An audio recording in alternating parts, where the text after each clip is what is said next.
一言、聖霊とのみありて、アーメン。親愛なる兄弟の皆様、これまで第5回に関連して、隣人の命の奪う者や、隣人に危害を加える者が犯す罪についてお話ししてきました。そして見てきたように、隣人の体の命を奪うことが重い罪であるならば、次の疑問が起こります。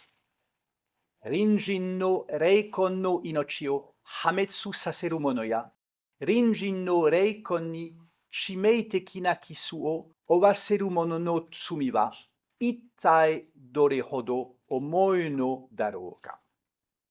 主はつまずきを与えることについてこう言われます。つまずかせる者に呪いあれ。また別のところでは、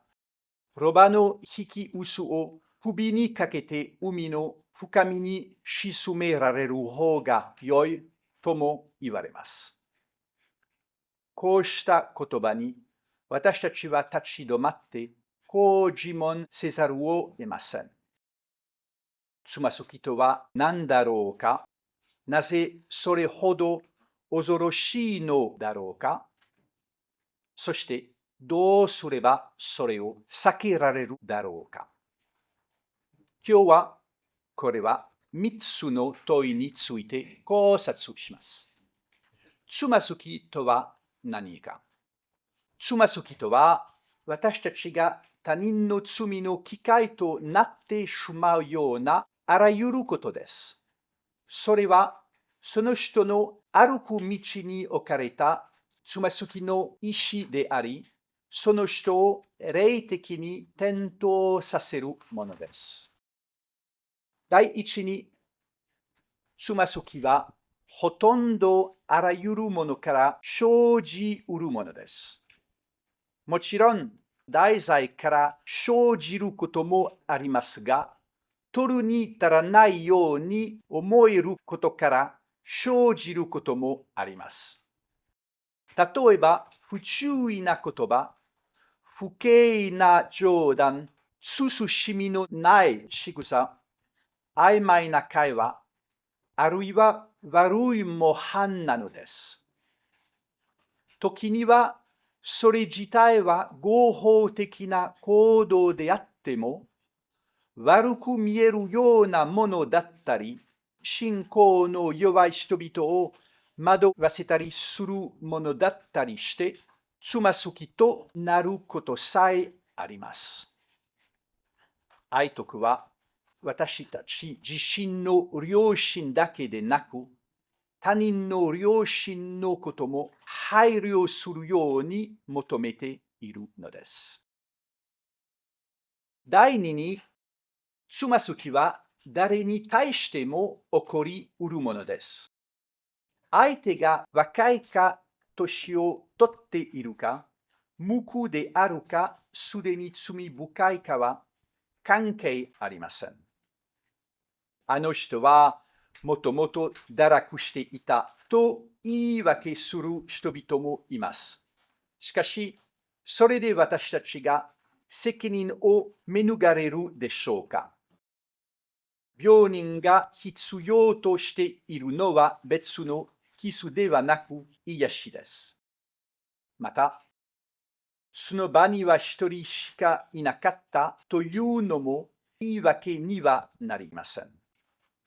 主は一人をつまずかせる者はと言われています。一人の霊魂は私たちの最大の配慮に値するほど尊いものなのです。第三に、つまずきはどんな種類の罪にでもつながりうるものです。私たちはつまずきを不潔な罪と結びつけて考えがちですが、教会が教えているのはそのことではありません。私たちには他人をつまずかせ、不誠実、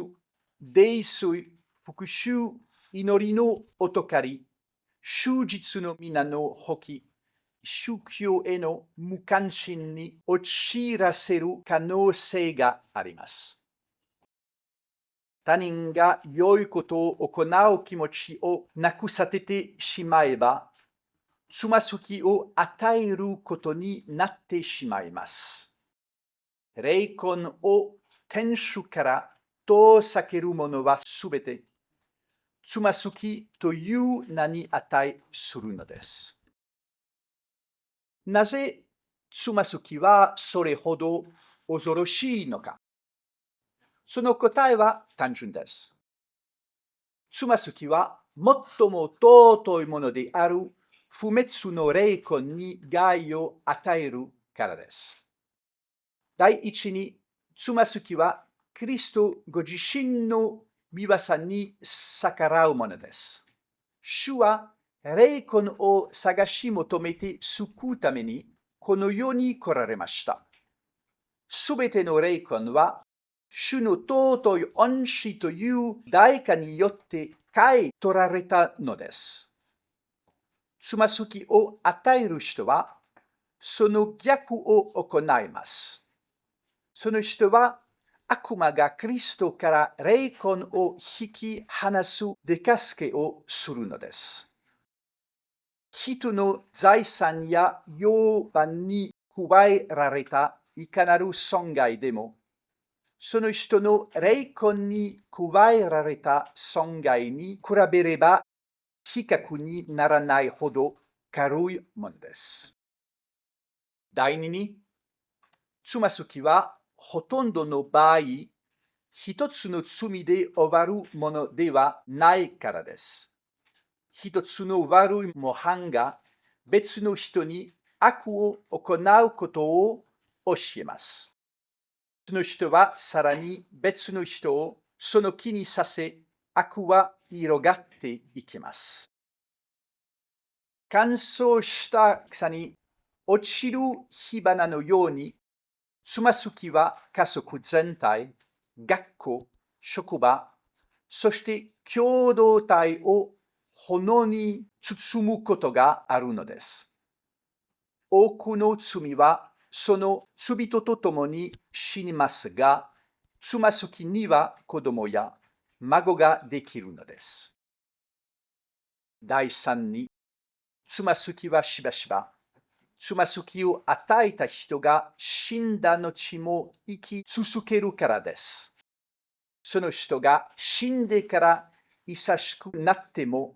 その悪い模範はなおも悪を生み出し続けることがあります。不道徳難法、堕落させる写真、不敬な施策、家庭に持ち込まれた罪深い習慣、子供に受け継がれたこの世的な態度、これらはすべて霊魂に影響を与え続けます。人は死んでも、つまずきは生き続けるのです。だからこそ主は恐ろしい言葉でこれについて語っておられるのです。どうすればつまずきを避けられるか。つまずきを与えるのがこれほど簡単で、その影響がこれほど破滅的であるならば、私たちはどうしなければならないのでしょうか。3つの簡単な規則を覚えておきましょう。第一に、決して意図的に人を罪に導かないでください。これは神学者が直接的つまずきと呼んでいるものです。その中には悪い助言を与えること、罪を奨励すること、徳を嘲笑うこと、人を誘惑すること、あるいは権力を悪用して他人に悪を行わせるといったことがあります。このような態度は他人の霊的な堕落を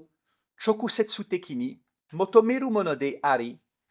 天主の御目には特に憎むべきものです。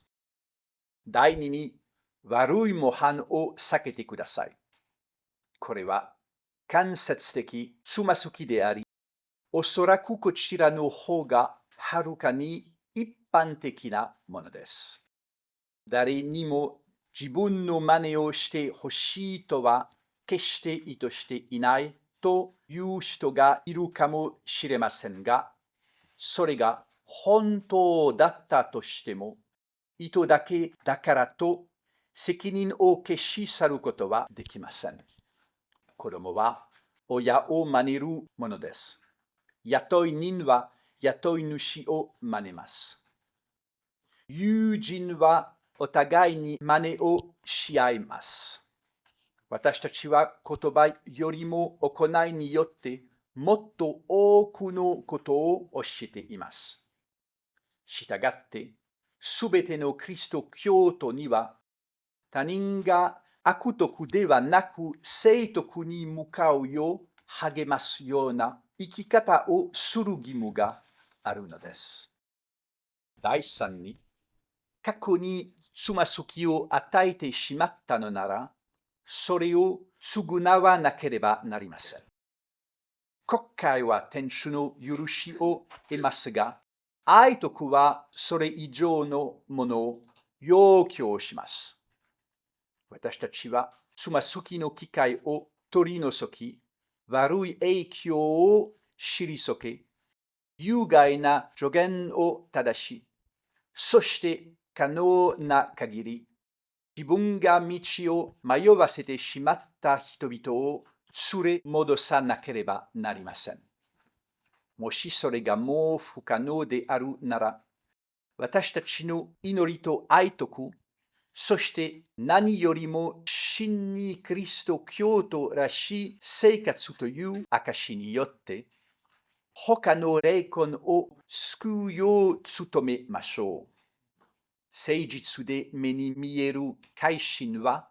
多くの言葉よりも力強くつまずきを償うことがよくあるのです。親愛なる兄弟の皆様、私たちが自覚していようといまいと、私たち一人一人は他の人にとっての模範なのです。親は子供に影響を与えます。教師は生徒に影響を与えます。友人はお互いに影響を与え合います。司祭は信者の群れに影響を与えます。私たちは日々言葉と行いによって霊魂が天国へ行くのを助けているか、あるいは彼らが道を歩くのを困難にしているかのどちらかです。ですから、今日こう自問してみましょう。私たちはつまずきの石だろうか、それとも導くものだろうか。私を知っているがゆえに、人々はより忠実になっているだろうか、それとも弱くなっているだろうか。霊魂を救うため、また罪という恐ろしい病から私たちを癒すため、ご自分の命を捧げられた私たちの主が、私たちの過ちのせいで霊魂を失う人が一人もいないように、また